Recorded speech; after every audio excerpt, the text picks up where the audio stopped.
Yo, what is going on guys, Diavolo here, and welcome back to my review for chapter 208 of Tokyo Revengers. This chapter is called Turbulent Period, and we start off where I think we left off with Takemichi inside the classroom talking to Chifuyu about how he's time-leapt 2 years less, which is now 10 years, instead of the original 12 that he was time traveling or time leaping throughout the first 200 or so chapters. Chifuyu's pretty much just explaining that, well, now that Mikey is your time travel trigger, it won't be so easy going back to the future, because we know that they're not connected with Mikey anymore, and Mikey is off doing his own thing and knows about Takemichi's time travel ability, so it's going to be a lot harder for Takemichi to be able to go back to the future to check if things are alright than, he originally thought. He probably didn't actually suspect that, but he says, you're right. What is Mikey up to now? And this is where we get Mikey's backstory, I guess, over these last 2 years. So Yama explains to us that it's been 2 years since Toman is disbanded. The power relations in Tokyo has changed drastically, especially after the sudden dissolution of the reigning champion Toman. Tokyo's delinquent world was in chaos. Many gangs who claimed that they're the next powerhouse were defeated again and again. It became a messy civil war. The conflict was called Tokyo's Sengoku period, which is kind of like in Japanese history where they had 3 people claiming to be a shogun at the time. However, during those times, 3 charismatic individuals put the chaos to an end. So you've got 3 new individuals, and one of them is the guy that I was talking about in my last chapter review that has the tattoo on the side of his head, and his name is Tokuhara Tandai. He is the leader of the Tarano South group, so he's one of the 3. The second guy with the hoodie on, who I have absolutely no idea as well who he is, based in the Shinjuku ward, he governs the strongest gang that works in the shadows, the boss of Brahma, Kawagari Senju.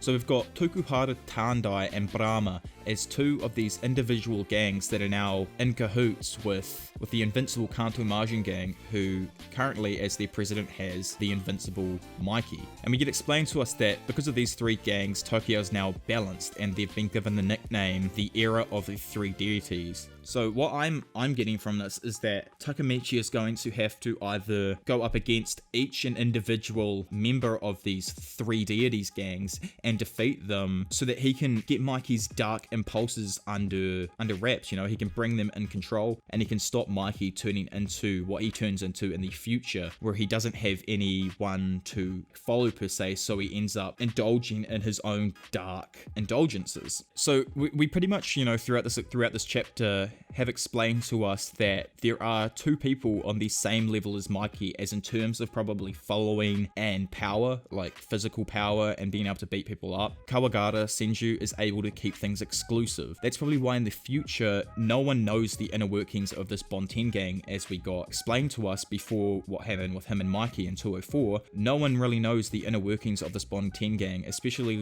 inside the police. It's extremely exclusive, and this is probably because of what Kawagari Senju is able to do. At least that's what I'm seeing. So that's why he made an entire new gang. After Takemichi is pretty much caught up with what's going on with Mikey and these 3 deities, Chifuyu says to him, "You must be thinking a lot about Mikey-kun, huh? But isn't there a certain someone that you have to go and make up with?" Obviously, Chifuyu is referring to Hina. One thing I was a little bit confused on was how he took explaining to Hina what happened.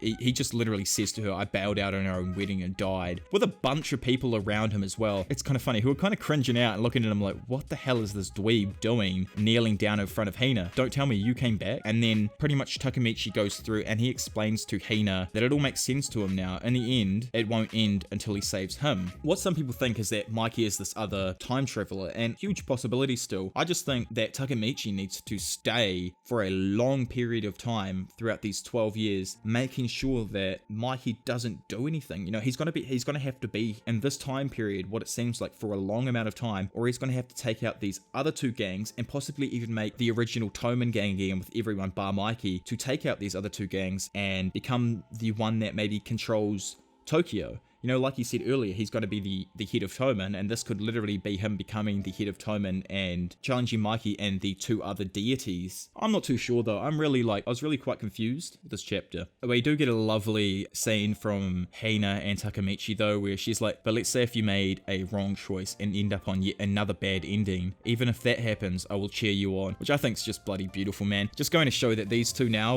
I'm pretty sure these 2 now aren't going anywhere. It's confirmed that unless maybe Hina Hina dies somehow, and that affects the future, that I don't see Hina getting in any more trouble unless it's to the point of dying. I could see her becoming, you know, part of the conflict that's going on in this next arc, but I don't see her dying at all. Yeah, and so in the last panel we get Takemichi saying, with Hina, I will bring down Sano Manjiru, obviously Mikey's real name. Mikey's whereabouts are revealed and Takemichi's final battle starts. So it's the first chapter for this last arc, the Bond 10 arc. It was a pretty good chapter. We got explained to us who these three deities are, or these guys that we saw in the previous chapter in one panel are, and why they're around Mikey. We know what's going on with Mikey now, which is good. We kind of have figured out a little bit of what's going on in the last 2 years, but I don't know. Let me know what you guys will think down in the comment section below. I'd love to know what you will say. But if you guys are new around here and want to keep up to date with the latest Tokyo Revengers, Jujutsu Kaisen, and One Piece chapter reviews, then make sure to hit that subscribe button and leave a like if you do enjoy my content, as it really helps out with the algorithm. But for now, it's been your professional degenerate, Diavolo, and I'll see you all in a bit. Bye.